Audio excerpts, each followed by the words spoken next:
just to give people a little bit of a overview of, we're kind of touching on the material and skipping around that's in your book.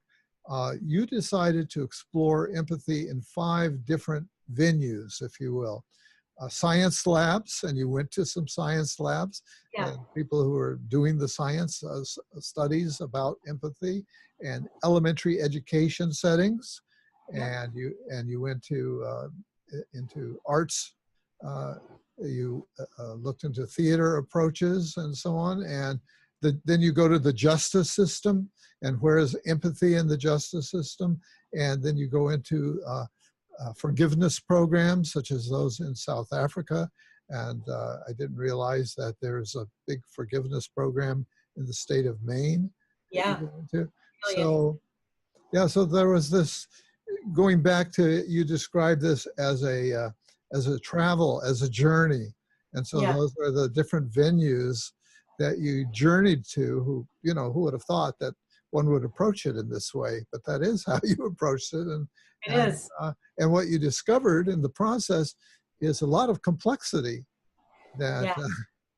Yeah, it was much more complex than I thought, and it was really interesting to travel. Like, for example, when I was in South Africa, one of the ideas that I really came up against was this idea of empathy as an interruption of power, which was a whole new idea and way of thinking about empathy.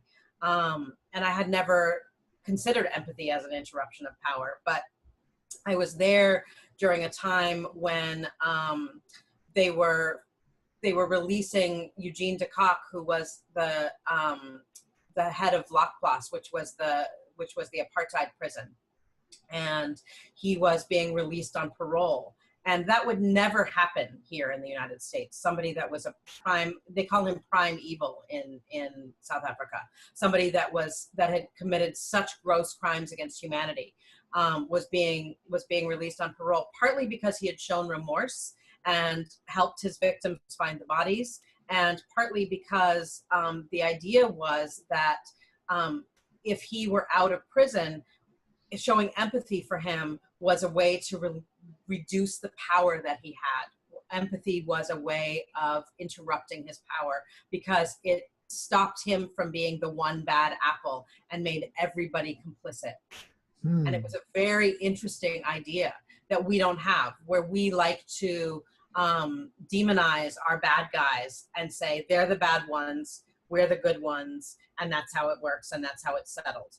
And in South Africa, I found there was a lot of discussion around how did we all create this system, and how are we all complicit, and how do we have a discussion around that.